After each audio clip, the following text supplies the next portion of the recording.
I want to be clear about this from the beginning. I'm not accusing any of these men of crimes. I'm not saying they're going to go to jail. But I'm going to show you some other rich and powerful men who probably thought it was crazy that they would go to jail. It seemed unlikely that they would, but they did. And we'll take a look at them in a minute.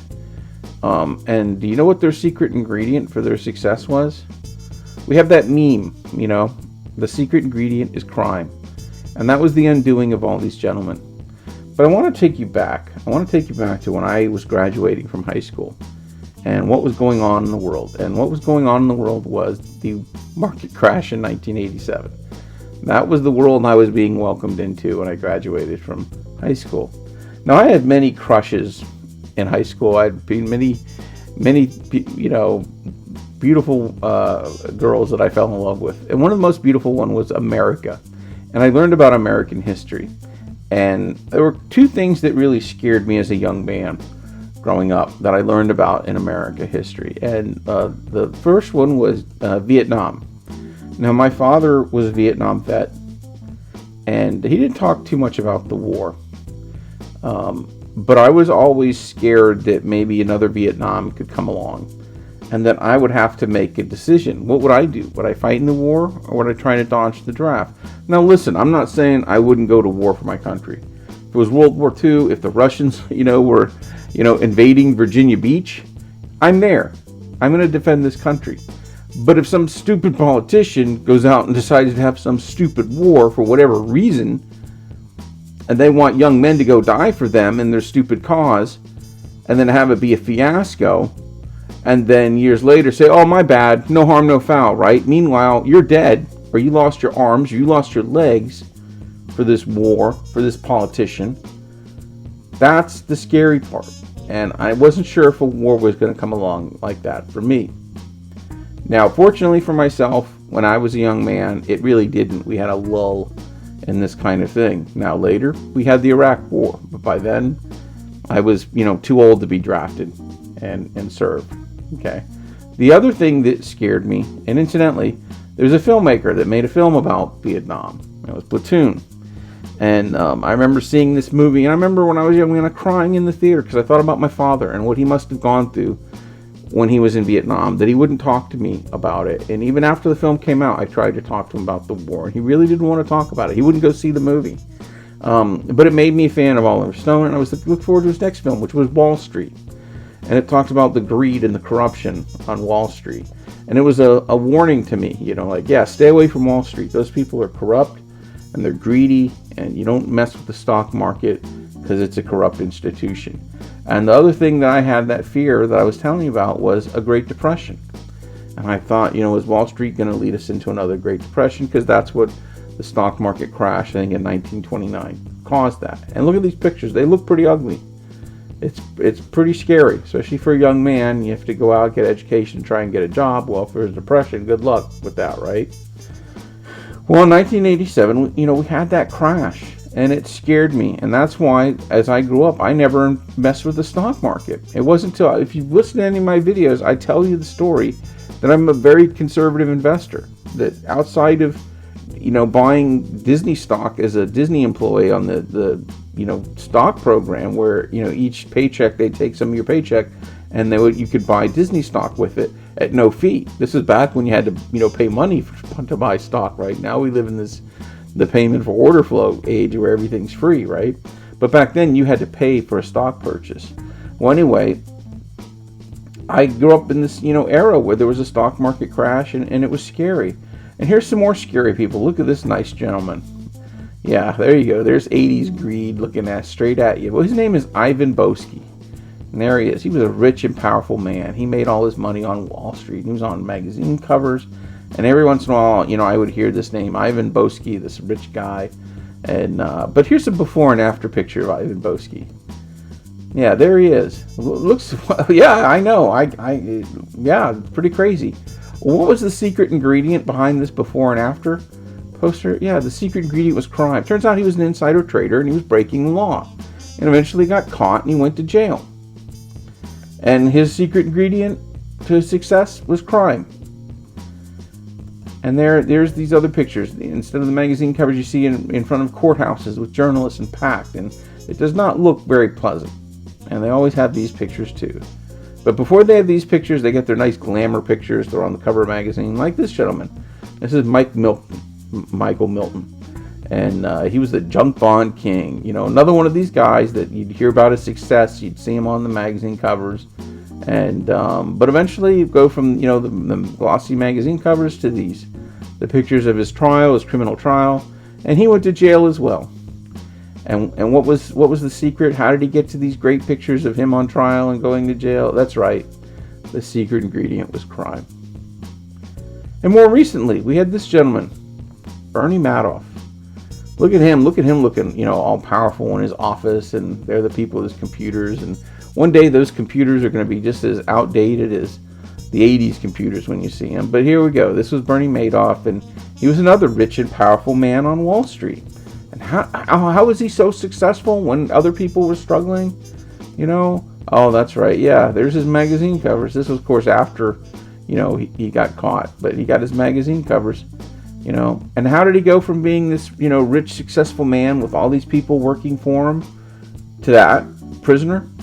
What was it? Oh, yeah, that's right. The secret ingredient was crime. Here's another couple of buttes. Enron. Ever heard of the Enron scandal? Talking about rich and powerful and connected. Jeff Skilling and Ken Lay out of Texas, right? These guys, you know, again, yeah, there's your magazine covers. These guys, they got it going on. Best 100 companies to work for. 50 best CEOs. These guys were good. And boy, they were connected. Look at that. There's Ken Lay. There's Ken Lay with his buddy George W. Bush. These guys, you know, they always have these pictures of them with the rich and powerful guys, right? Well, there you go. Smartest guys in the room. The amazing rise and scandalous fall of Enron. There's Time Magazine. The Enron mess. How sticky will it get? Remember his buddy George Bush? Never really stuck to him. He got around it. And then the Enron disaster. Yeah, it was a disaster. And I always remember, I wish I could find this video clip where there was like a meeting where the Enron employees were talking to the high-ups at Enron. And the scandal was starting to break. And they were asking, is it still safe to buy Enron stock? And should we still buy Enron stock? And they're all like, yes, yes, keep buying it, keep buying it. Well, we went from those to this. Guilty, guilty, guilty, guilty. Yep. Look at them. Guilty. They got caught. You know, now Ken Lay, the man on the right, he died after he got convicted. He never actually went to prison because he died. I always found that a little suspicious. I'm not a big conspiracy guy, but you wonder how a rich and powerful man like Ken Lay would deal with going to prison. You know, I don't know. Maybe he legitimately died. But if you're going to fake your death to get out, if you had the means to try and do that, that would be a pretty good time to fake your death before you go to prison. I'm not saying he did or he didn't, but I always found that convenient that he died before he had to go to prison. But Jeff Skilling didn't. There's Jeff Skilling. There's a nice glamour picture taken from a low angle to show how powerful this man is, right? Looking up at him. And there we are looking at him going to jail. That's a beaut, huh? And what was the secret ingredient again? That's right. The secret ingredient was crime. So let's take a look at these gentlemen again. Boy, oh boy.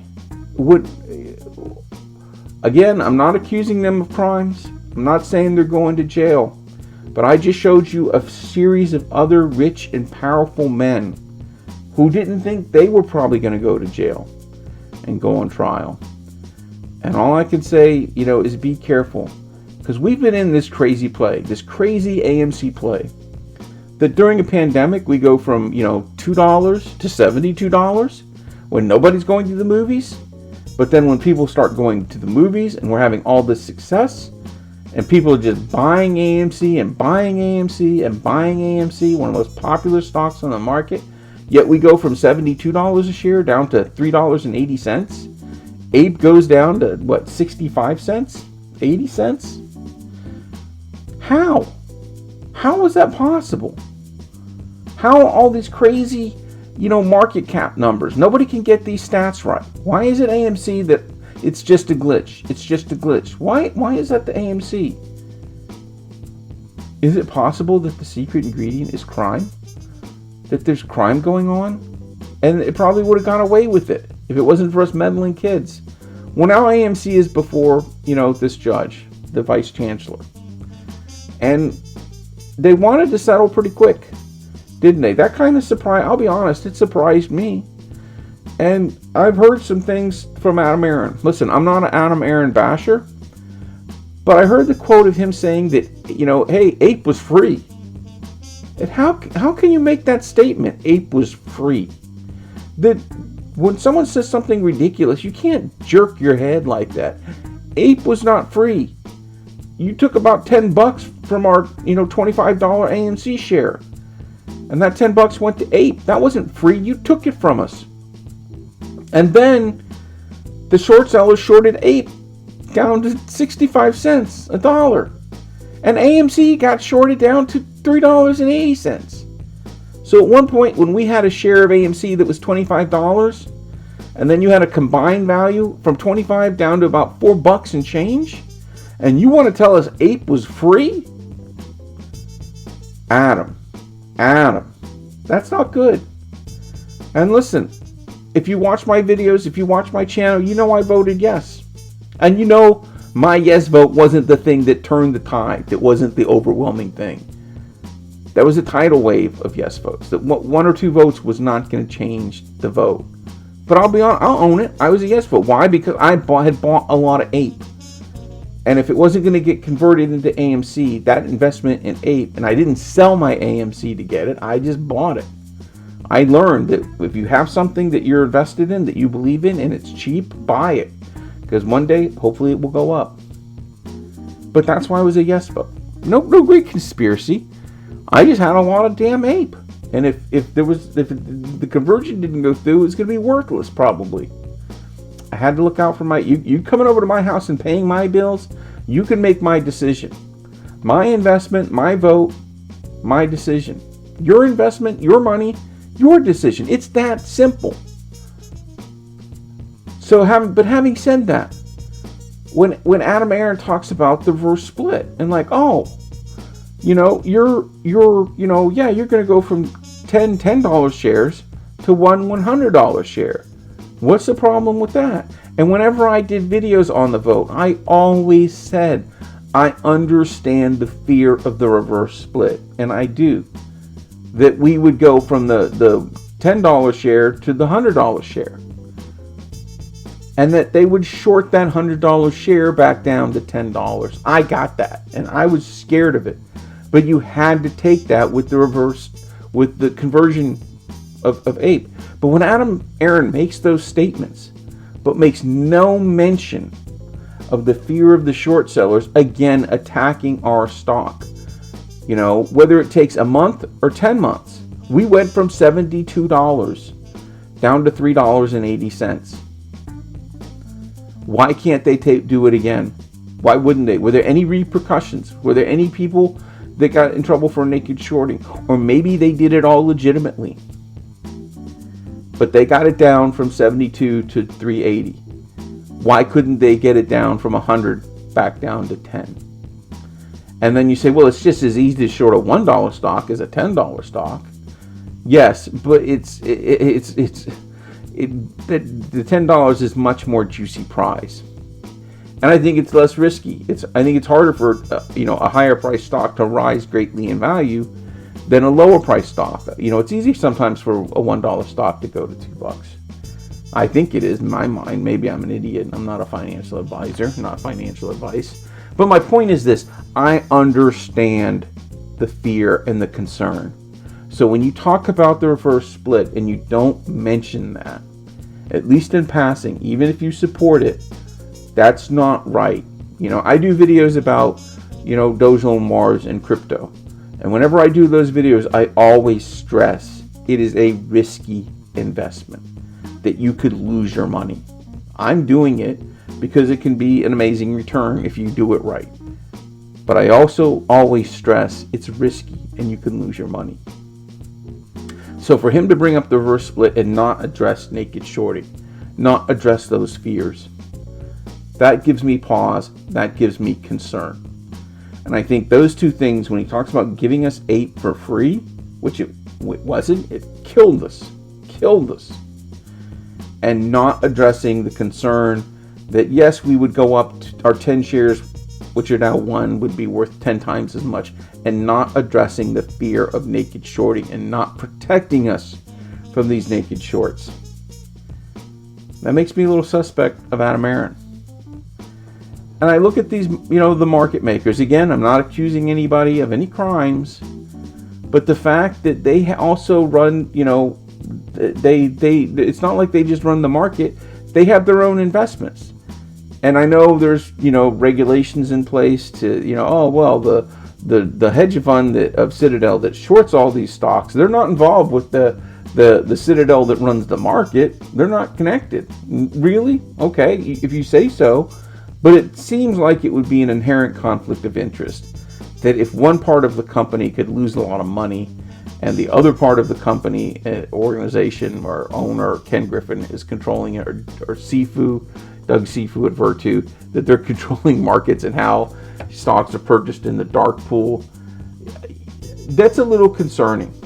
And I don't know if that'll ever be looked at or examined, but it seems like an inherent conflict of interest. It seems like a basketball team that's playing the game, but then also they're the referees and they run the stop clock and the scoreboard. So it seems like there could be some issues there. And then watching over all of this is the SEC and Gary Gensler. And I really had a lot of hope for Gary Gensler in the beginning that maybe this guy was going to, find out what was going on with all this business.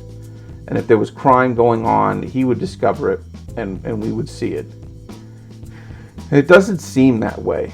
And you wonder that Gary's involvement with FTX and why they didn't see that coming. That gives me pause at times.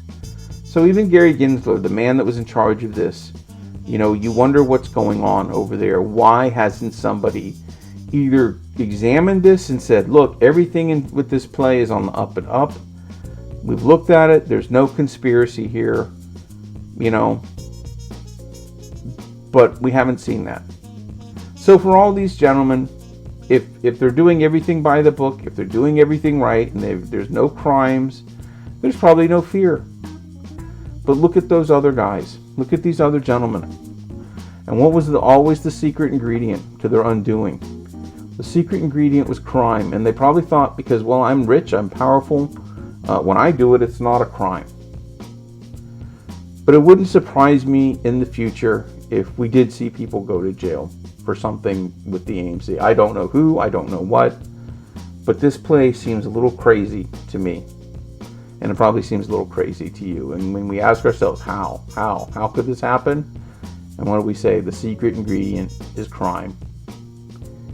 Thanks for watching, everybody. Good luck to everybody. I hope this all works out. I hope we all get our money and we go about our way.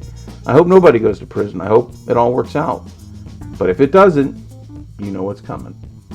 Thanks.